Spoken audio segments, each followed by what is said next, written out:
Jadilah orang buta yang bisa melihat cewek cantik. Piye carane? Ada orang buta yang kok mati ya ono cawe itu ayu gitu. Karena Jakarta sedang banjir nih sedengkul. Terus ada orang buta tidak tahu jalan toh kan biasanya gini-gini akhirnya, tapi dia kuat. Terus ada orang yang bisa ngelihat tapi lumpuh, terus minta gendong, digendong sama yang buta. Di tengah nyebrang jalan itu dia tanya sama si lumpuh ini, ada cewek cakep ya? Kok tahu?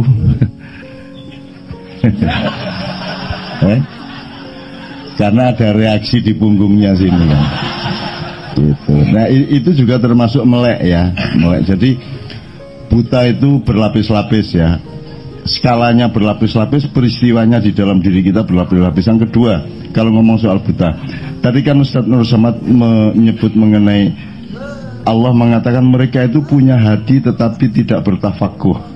Tafakuh ini sebenarnya kalau dalam dunia khasanah Islam itu produk pikiran, produk akal. Tapi Allah menyebut mereka punya hati tapi tidak meneguhkan pengetahuannya, meneguhkan sikapnya kan gitu. Tafakuh kan meneguhkan sikap atau apa gitu ya Ustaz ya. Kan itu hasil pikiran. Kenapa kok hati kok outputnya adalah pemikiran. Itu sebuah pertanyaan besar dan kita kalau bisa membuka mata kita. Jadi misalnya anak cucu saya ini, anak kecil ini.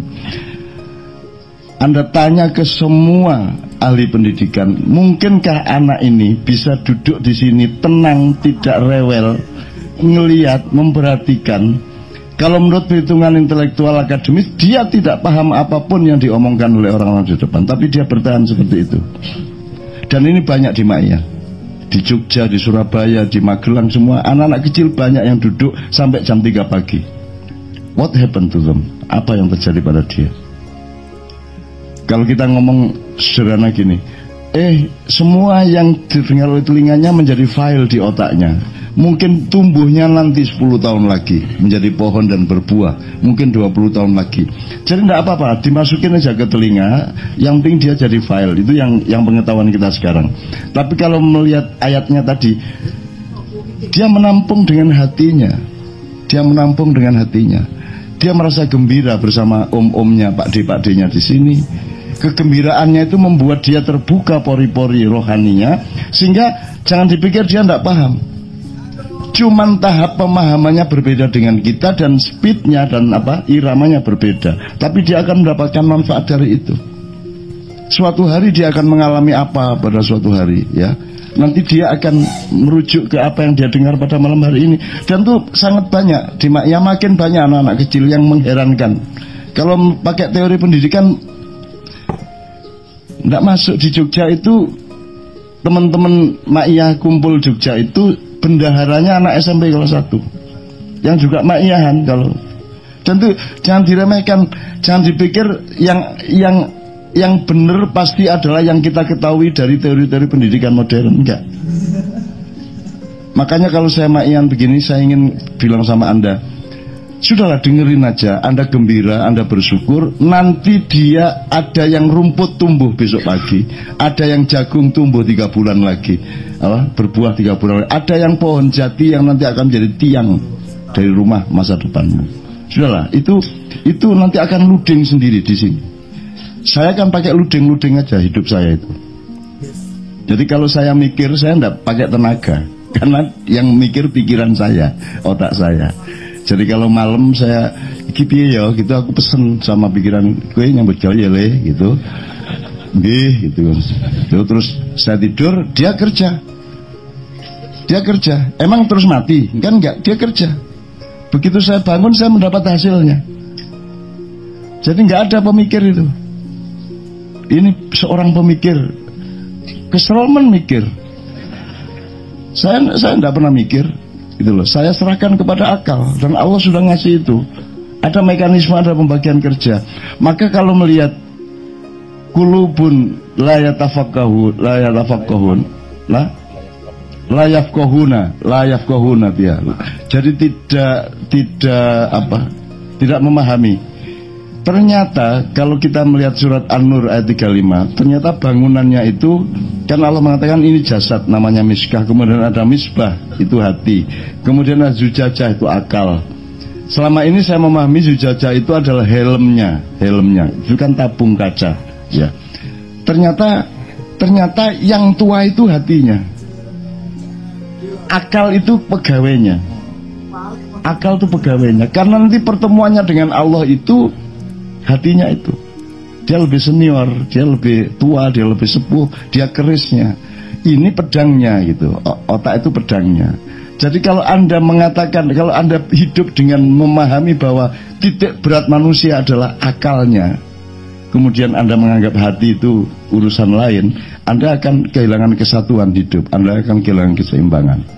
Gitu loh. Jadi ada sesuatu yang datang dari Tuhan itu melalui hati, dan itu lebih matang daripada melalui akal, karena akal nanti yang tugasnya menerjemahkan, dia bagian regulator akal itu, pikiran itu teman sekalian. Nah, kemudian dari seluruh yang diomongkan Bipanis tadi, saya kira saya sangat senang sekali karena begitu banyak hal yang harus kita melei, ya, bahasa Indonesia ini, kita melei, jangan kita biarkan diri kita buta terhadap itu semua. Termasuk tadi saya sudah kasih contoh-contoh mengenai yang teknis-teknis. Kemudian juga sebenarnya ada yang di Ma'iyah ini kan Anda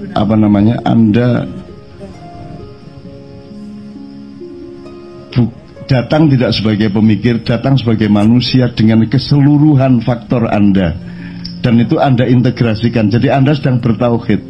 Sesungguhnya Anda sedang bertauhid, dan itu merupakan tabungan untuk nanti bertauhid kepada Allah. Karena tidak mungkin Anda bertauhid dengan Allah tanpa mengintegrasikan seluruh makhluk-makhluknya di dalam kesadaran Anda, dan semua itu Anda atasi, Anda takaburi untuk menjadi kemaslahatan, untuk menjadi kesolehan. Soleh itu sekali lagi kebaikan atau kebenaran yang dilaksanakan dengan hitungan yang matang, itu soleh. Sehingga mudorotnya sekecil mungkin, manfaatnya sebesar mungkin, bias-biasnya serendah mungkin. Itu namanya soleh. Makanya aku anak soleh, tidak aku anak khair, tidak aku anak ihsan, tapi aku anak soleh. Hanya saja tidak pernah diterangkan soleh itu apa. Tuh, nah, yang pernah menjelaskan cuman Gus Dur. Banser, jadi Gus Dur jadi presiden, mendarat di Malang, bansernya siap, semua banser siap.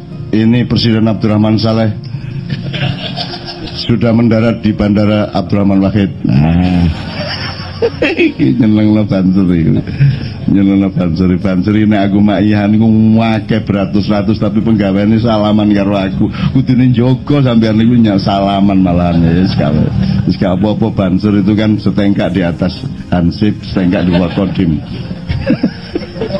strukturnya ya, kita jangan kehilangan konstruksi, ya teman sekalian. Selalu pikiran tuh yang ini, kan saya sering jangan seperti sarung. Ini negara-negara sarung. Ngerti bedanya sarung sama celana baju, Mas? Kalau celana baju kan jelas ininya, ya, jelas. Mana negara, mana pemerintah. MK itu di atas presiden atau sejajar presiden atau di bawah presiden harus jelas. Polisi mestinya di mana, tentara mestinya bagaimana. Itu konstruksinya jelas. Oh, ini celana ini depannya ada ritnya. Kalau terbalik nanti ritnya di belakang, kan gitu kan. Baju juga kancingnya di depan. Kalau laki-laki begini, kalau perempuan dibalik begini, kan gitu. Itu namanya konstruksi. Kita sekarang ini sarung. Jadi sarung itu dijadikan apa saja bisa. Dadekno celono ya iso, dadekno klambi iso, pakai untuk sajadah bisa, kemul bisa, serban bisa, ya toh. Digelemek ya enak. Alas itu. Alas jomblo. Maksud saya, kalau birokrasi tidak tegas, tidak jelas, ya, pamong projo tadi itu, maka sekarang siapa saja bisa menjadi apa saja, siapa saja bisa melakukan apa saja, tidak jelas pembagian tugasnya. Dan itu yang kita alami sekarang ini.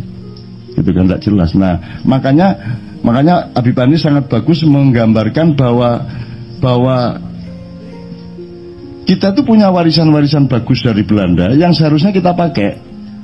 Jadi kan gini lah, misalnya ada orang kafir punya rumah di kampung kita, dia yang ngacungin.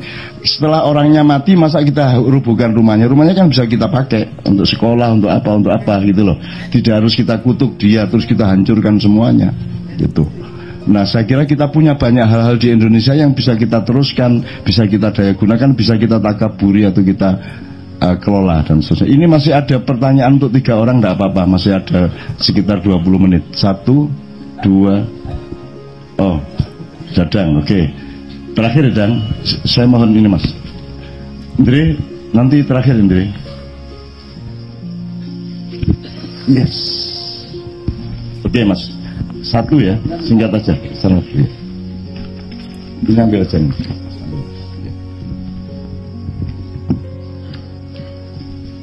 Assalamualaikum warahmatullahi wabarakatuh. Macam betul apa canggih. Saya Suroso dari Nganjuk. Yang ingin saya tanyakan ke Cak Nun itu kebetulan itu nopo aja? Kebetulan. Dan saya sering menceritakan atau mentadaburi situasi masa lalu saya. Dengan pertemuannya Cak Nun ini udah ada tanda-tandanya dari dulu. Kayak Cak Nun mengenai cerita tentang Nuem, anak yang nggak pernah gugu sama bapaknya. Sebelum saya dengar itu tuh, saya tuh udah menjalankan itu sama anak saya. Dan alhamdulillah ketemu Cak Nun, oh ternyata ini yo. Dan alhamdulillah Ahmed ya, sebelum saya mengenal Cak Nun, nama panggilan anak saya Inun. Jadi waktu itu anak saya kalau saya nyuruh itu selalu bertentangan. Contoh ngeten ya, Inun, awas kalau mandi, saya hajar nanti. Mama mandi, niku. Inun, nanti kalau sikat gigi tak cubit. Mama sikat gigi. Dan napa niku wau bisa dibilang kebetulan ya. Dan malih ngeten ya, alhamdulillah hari lahir jenengan sami kalih kula. Kula hari lahir kula sami kalih jenengan ya. Niku enggak kan dulu Cak Nun toh. Nah, niku saged dinamakan kebetulan apa mboten? Lajeng pertanyaan sinamen kalih Cak. Mengenai merasa disayang Gusti Allah niku angsal napa mboten? Saya napa mboten? Sedangkan saya ini sholatnya hanya dai ya. Dai napa dai? Dai niku hanya duhur, asyar, isya. Subuh babar blas, maghrib arang-arang. Sampun ngoten mawon. Wassalamualaikum warahmatullahi wabarakatuh. Oke, Bapak yang kedua ya. Bismillahirrahmanirrahim. Terima kasih sempatannya. Saya ingin tanya tentang apa? Tentang tauhid itu ya. Jadi kan tauhid itu kan ada seperti apa namanya diagnosodik dari jantung. Nah, seperti Kiai Kanjeng itu kan dia sudah menjadi kebudayaan tauhid itu kan. Nah, dalam hal ini tentang ekonomi itu apa bisa kita bangun satu ekonomi tauhid tuh. Jadi menyatukan dalam nanti dalam bagian itu kan sebenarnya gini, sebenarnya dalam apa? Dalam hukumnya ada probabilitas tuh Pak. Jadi kalau ekonomi itu tidak menurut pada ke yang satu itu, sehingga timbul kancur-kancur seperti itu menggandakan itu kan. Sebenarnya kan harus kepada satu itu kan, untuk menyuruh ke satu itu Allah itu kan. Nah, bagaimana dalam Maya ini ada semacam konsep ekonomi tauhid tuh. Dan nanti probabilitas yang lainnya adalah dalam hukum itu akan dipangkas karena kita menuju ke yang satu itu gitu. Sehingga tidak ada ketimpangan-ketimpangan yang lainnya gitu. Sehingga semuanya mengarah kepada yang satu. Nah, itu. Nah, bagaimana ada menutan untuk konsep ekonomi tauhid dalam ekonomi Maya itu. Terima kasih. Assalamualaikum warahmatullahi wabarakatuh. Oke. Yang terakhir, yang ketiga. Adang. Oh, masih ada juga ya Mas ya. Ya oke. Saya dari mengalirnya jalan pikiran Cak Nun dan rekan-rekan, saya mendapatkan vibrasi gini Cak. Saya jadi teringat waktu kunjungan Presiden Uni Soviet Khrushchev sama Bung Karno, diajaklah ke Istana Cipanas. Dan dalam perjalanan Khrushchev melihat ini rumah sepanjang jalan itu kok dari bambu. Dibilang kok rakyat kalian miskin-miskin gitu. Tidak seperti di negeri kami dari tembok gitu. Terus jawab Soekarno, memang betul dari bambu, tapi kau lihat tidak pancaran kebahagiaannya, banyak senyum, tertawa. Oh iya ya. Nah, singkat cerita, pas Soekarno lengser, gitu, dilengserkan, lalu masuklah negara yang berseberangan dengan Soviet, yaitu Amerika. Masuklah Bank Dunia. Ya, dan sekitar tahun 80-an, bahwa yang disebut miskin itu rumah yang bukan dari tembok. Yang pada awalnya di Nusantara itu berdasarkan kesejahteraan, lalu dirubah mindsetnya menjadi kaya atau miskin, gitu loh.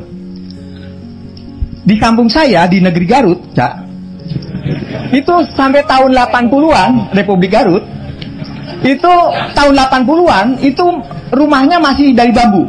Setiap gempa, Cak, itu anak-anakku selalu gembira.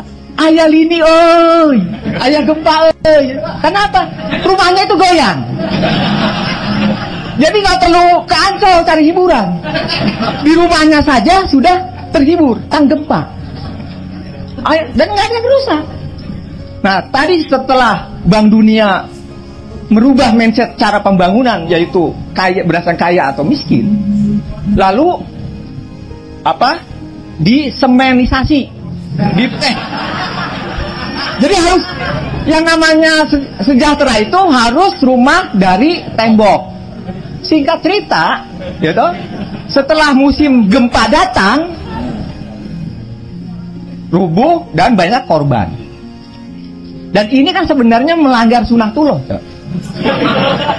Pembangunan di Indonesia, gitu, melanggar gravitasi, istilah Canun. Karena saya sekuler, ya, dan kafir pula, saya lebih tertarik dengan istilah gravitasi. Sunatullah. Jadi, dan setelah saya amati, Cak, singkat cerita, jadi Ma'iyah ini sebenarnya apa yang dinamakan rumusan civil society.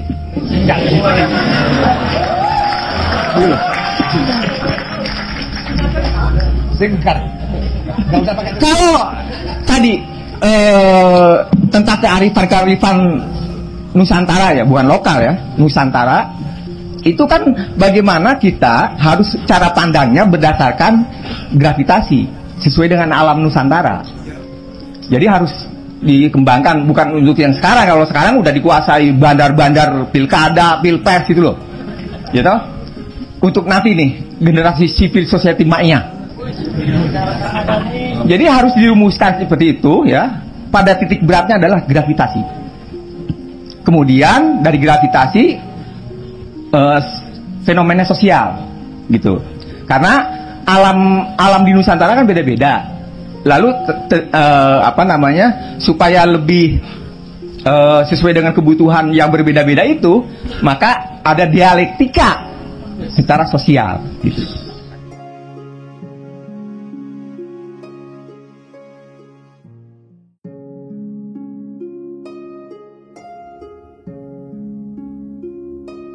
Assalamualaikum warahmatullahi wabarakatuh.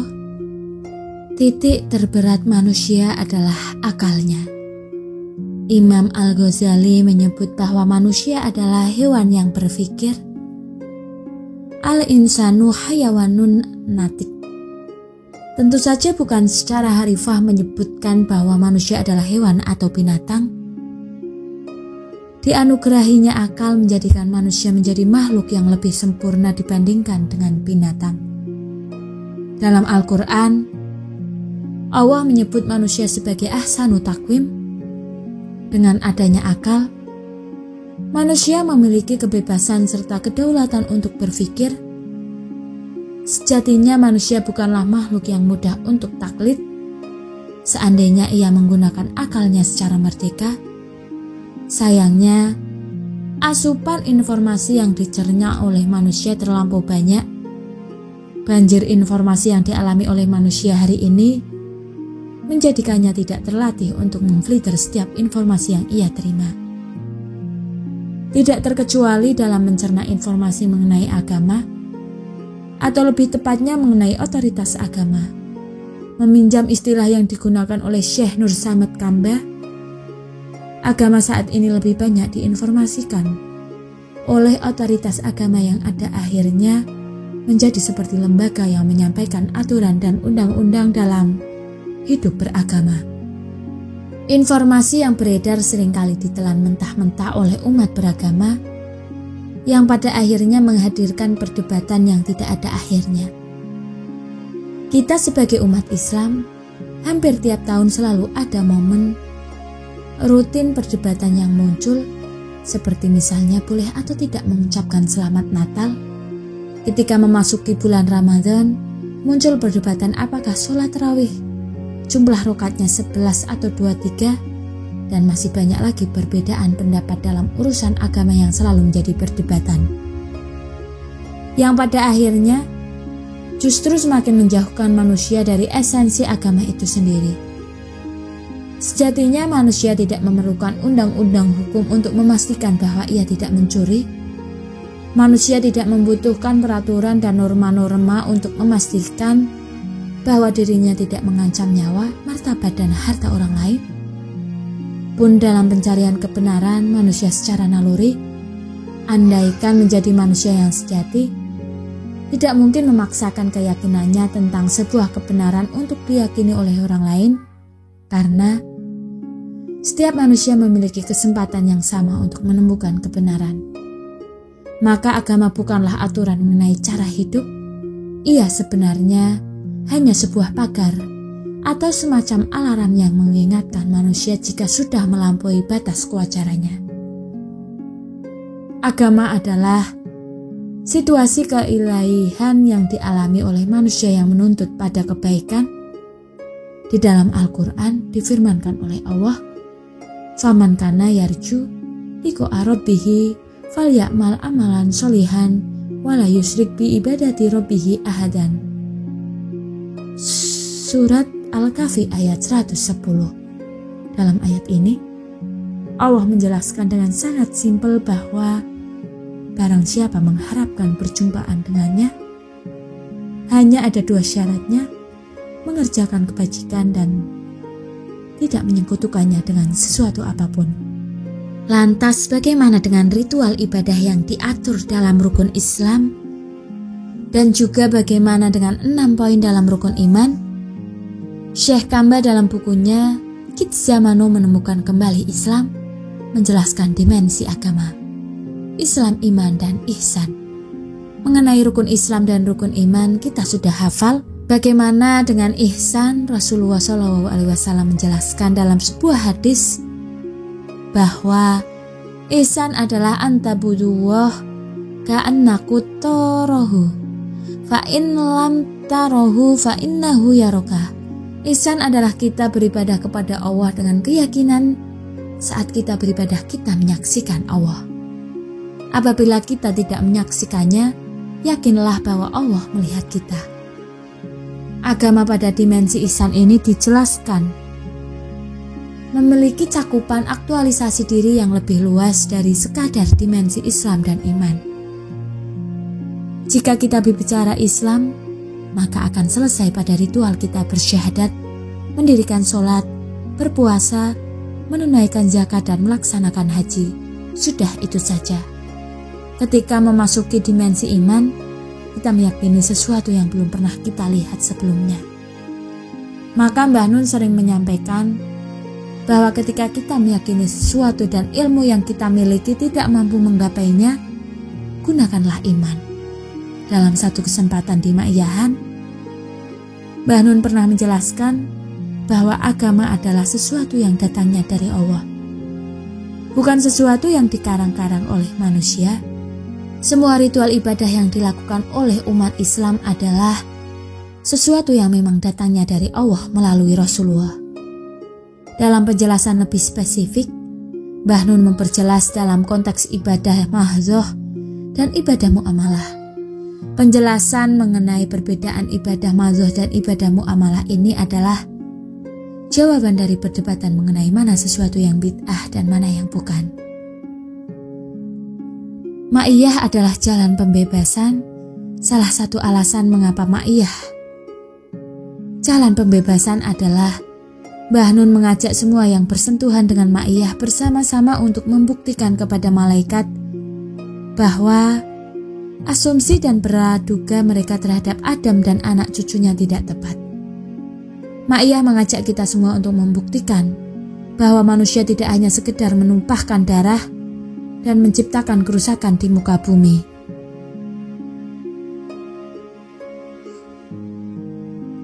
Ada falsafah hidup yang ditanamkan kepada santri-santrinya di Gontor: berbudi tinggi, berbadan sehat, berpengetahuan luas, berpikir bebas. 4 falsafah ini tidak boleh diubah urutannya. Sebelum berpikiran bebas, harus bisa memastikan bahwa dirinya memiliki kepribadian yang luhur, badan yang sehat, dan pengetahuan yang luas. Nomor 1 yang diutamakan adalah mengenai akhlak, dan ketika semua mahfum, Rasulullah SAW menyatakan bahwa beliau Kanjeng Nabi diutus menjadi Rasul dalam rangka menyempurnakan akhlak manusia. Innama bu'itsu liutamima makarimal akhlak. Bahwa seseorang yang bijaksana ialah ia yang memiliki pengetahuan luas dan mendalam diperangi oleh pikir yang berkesinambungan, serta berhubungan dengan akal yang efektif sehingga mencapai taraf intuisi dalam pengetahuannya. Menjadi sesuatu hal yang sangat wajar jika kemudian kita mendapati orang yang bijaksana memperoleh banyak kebajikan. Kita selalu dipacu oleh Mbah Nun untuk selalu olah pikir, mendobrak kemanapun pun berpikir masyarakat mainstream, namun tetap dilandasi dengan tanggung jawab, bukan asal omong belaka. Ma'iyah terdapat 5 prinsip jalan kenabian, yang salah satunya adalah independensi dalam berpikir, atau sering juga kedaulatan berpikir. Dengan kedaulatan berpikir akan membebaskan diri kita dari sekat-sekat yang mengurung kita dalam beragama. Syekh Kamba memberi istilah akuarium. Jika kita tidak berani membebaskan pikiran kita, maka kita tak ubahnya seperti ikan di dalam akuarium yang sangat terbatas ruang geraknya. Kita memang dilatih untuk berpikir secara liar, tetapi bukan tanpa tanggung jawab. Pada ma'iyahan, sudah seharusnya kita tidak hanya taklid semata, kita sudah sampai pada tahap bahwa ibadah yang kita lakukan bukan semata-mata karena mengharap surga dan menghindari neraka. Pengabdian dan bakti kepada Tuhan sesungguhnya adalah kesadaran beragama yang muncul dari dorongan batin dan penghayatan terhadap asal-usul hidup, serta orientasi perjalanan hidup manusia. Sekian yang dapat kami sampaikan. Mohon maaf apabila terdapat kesalahan dalam penyampaian. Wassalamualaikum warahmatullahi wabarakatuh.